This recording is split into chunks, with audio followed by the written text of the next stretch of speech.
प्रिय छात्रों नमस्कार। आज मैं आपको इस वीडियो के माध्यम से संधि के बारे में बता रहा हूँ। संधि किसे कहते हैं? तो दो वर्णों के परस्पर मेल से होने वाले परिवर्तन को संधि कहते हैं। जैसे हिम प्लस आल्य हिमालय और भू प्लस आदि भुआदि होते हैं। तो संधि के तीन भेद होते हैं: स्वर संधि, व्यंजन संधि, विसर्ग संधि। अब यहाँ पे मैंने जो इस छोटे से चार्ट में लिखा है उसमें संधि के 5 भेदों का वर्णन किया है। जो स्वर संधि के भेद हैं उनमें है दीर्घ संधि, गुण संधि, वृद्धि संधि, यण संधि और अयादि संधि। तो सबसे पहले आप देखिए, हम बात करेंगे दीर्घ संधि के बारे में। दीर्घ संधि में देखिए, और बहुत संक्षिप्त तरीके से, बहुत आसान तरीके से यहाँ पर संधि को मैंने समझाया है। इसको आप थोड़ी सी समझने से अपने आप ही इसके प्रश्नों के उत्तर दे पाएंगे।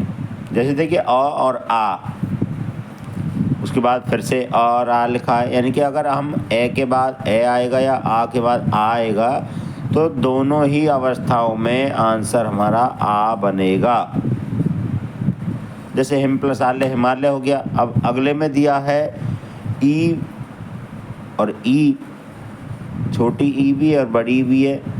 इनके बाद अगर छोटी ई या बड़ी ई आएगी तो हम क्या करेंगे, आगे दोनों को मिलाकर के बड़ी ई कर देंगे।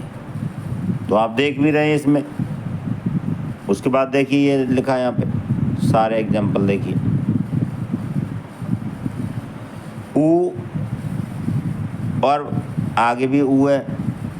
छोटे ऊ के बाद अगर छोटा ऊ आता है तो बड़ा ऊ बन जाएगा, और अगर एक छोटा ऊ हो जाएगा या एक बड़ा ऊ हो जाएगा तो दोनों को मिला करके भी आंसर बड़ा ऊ बनेगा। जैसे भानु प्लस उदय में देखिए, भानु में छोटे ऊ की मात्रा, उदय में छोटा ऊ है, तो दोनों को मिलाने से बड़े ऊ की मात्रा बन गई। ऐसे लघु प्लस उत्तर, तो लघु और उत्तर में लघु उत्तर बन गया। आगे देखें री ऋषि हैं, ये संस्कृत का है उदाहरण, इसलिए यहाँ पर 2 री ऋषि दिया है। एक में मात्रा सिंगल होती है, एक में डबल होती है। तो री और री, अगर ऐसे अगर एक री के बाद दूसरा री आता है तो आगे देखिए जो ऐसे लिखा है ना, मातृ प्लस ऋणम।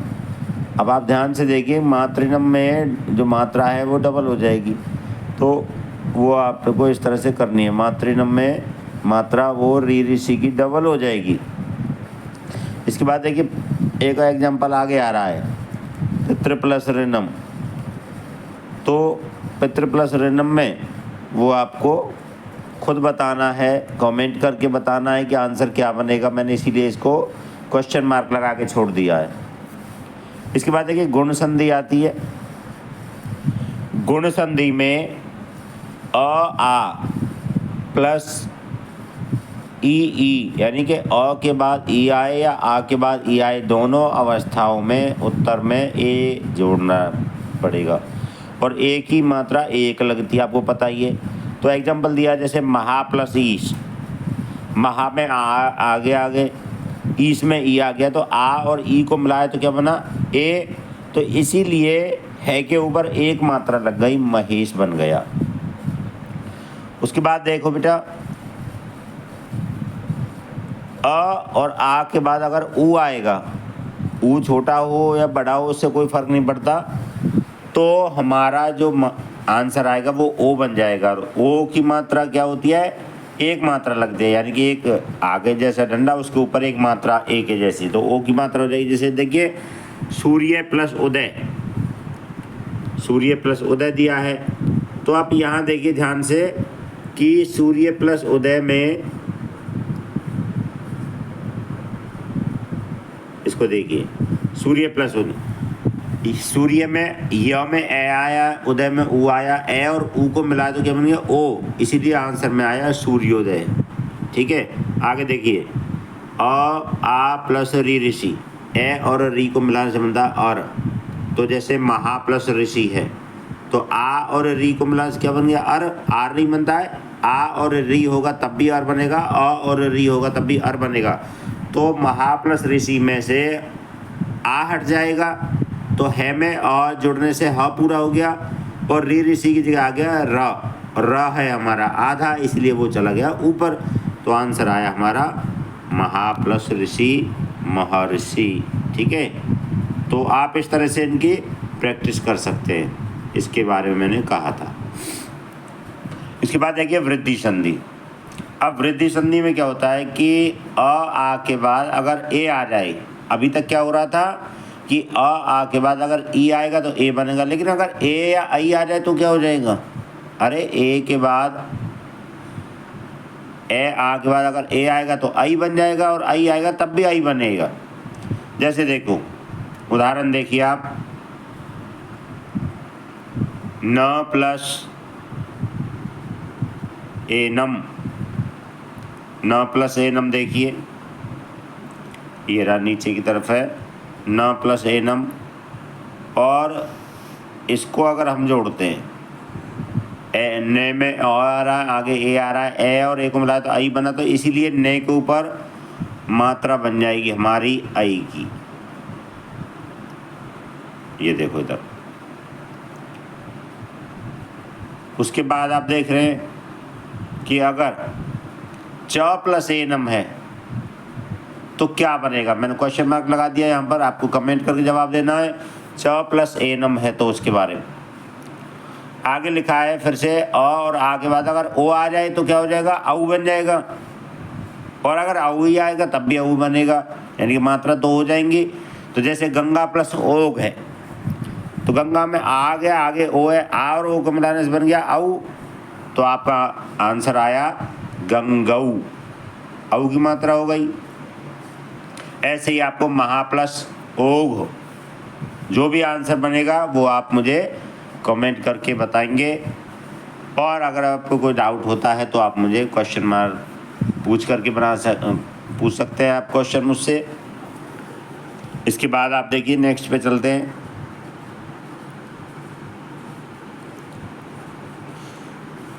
ये 3 संधि मैंने आपको यहाँ पे बताई है। इसके बाद देखिए ये रहा, ये शॉर्टकट तरीके से, बहुत ही आसान तरीके से आपको मैंने बताया है, संक्षिप्त तरीके से, सबसे आसान, इससे आसान शायद ही कोई बना पाए।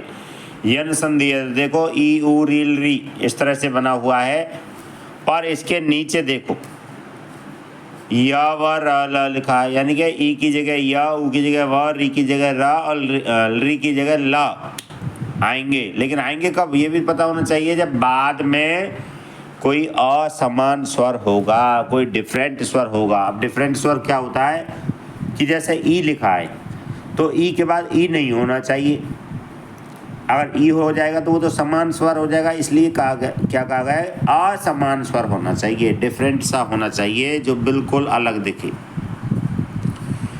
ई के बाद ऊ हो सकता है लेकिन ये नहीं होना चाहिए, ठीक है। आप समझ लीजिए अच्छे से, अगर कहीं पे भी आपको मन में संदेह होता है तो मुझे बोल सकते हैं। देखो अच्छे से, अब आप ऊ की जगह व, तो ऊ के बाद भी ऊ नहीं होना चाहिए, री के बाद भी री नहीं होना चाहिए, री के बाद भी री नहीं होना चाहिए, तब जा कर के ये फॉलो करना है। जैसे इति प्लस आदि,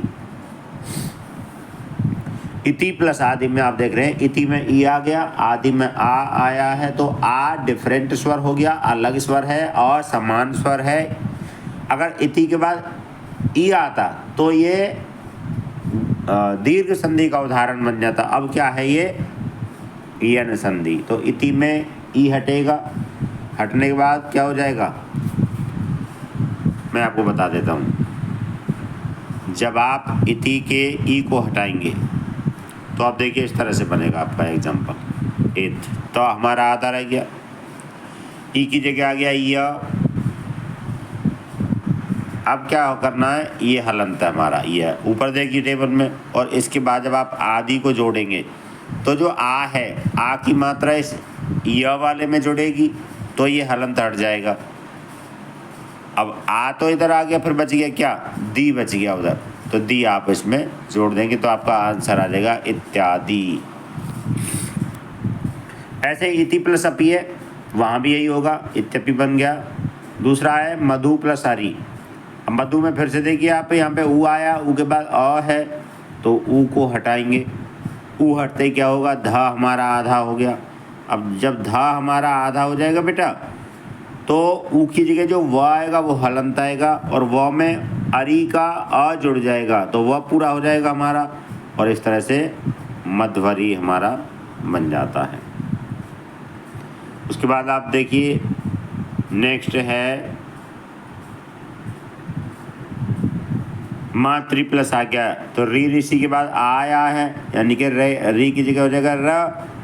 तो जब मातृ में से री की मात्रा हटेगी तो बच गया मात, और तय हमारा आधा बचा, और री की जगह आया र, तो त और र को जब मिलाएंगे तो क्या बनता है त्र, और त्र में आ की मात्रा जुड़ जाएगी तो बन जाएगा त्रा मात्रा आज्ञा। इस तरह से आपको ये करना है। और री प्लस आकृति भी इस तरह से, री की जगह हो जाएगा सीधा ल में आ की मात्रा जोड़ेगी तो बन गया लाकृति, और ऐसे री प्लस आदेश लादेश बन गया। उसके बाद अयादि संधि दिया है। आप अयादि संधि में भी वही तरीका है जैसे आपने यण संधि में देखा, लेकिन थोड़ा सा अंतर है। और थोड़ा सा क्या है कि इसमें ए आई ओ औ के बाद स्वर होता है। और स्वर कैसा, समान या असमान? अरे किसी भी प्रकार का हो सकता है, समान भी हो असमान हो, उससे कोई फर्क नहीं पड़ेगा। तो यहाँ पर आप देखिए उदाहरण दे रखे मैंने, ए के जगह पे आय हो जाएगा, आई की जगह आय, ओ की जगह अव और अव की जगह आव। जैसे हरे में ए आ गया और आगे भी ए है। अब हरे में जो ए आया उस ए की जगह हो जाएगा आय, तो हर प्लस आय प्लस ए, इस तरह से आपको बनेगा। तो आप इसको लिखेंगे किस तरह से, देखिए अगर आप रफ कॉपी पे भी करेंगे तो ये आपका इस तरह से होगा। देखो है और हर हो गया। अब ए हटने से क्या हो गया, हर हमारा हलंत हो गया। ए की जगह क्या हो गया, आए, आए इस तरह से हो गया। एक मिनट, हाँ ये हमारा आय हो गया। और ये इसमें भी आप क्या देखिए, यह हलंत हमारा आगे क्या है ए, आगे जो ए है आप उसको देखिए, यहाँ पे आप ए कर देंगे। अब इस ए की क्या होगा, एक मात्रा लग जाएगी, ए की मात्रा लग जाएगी।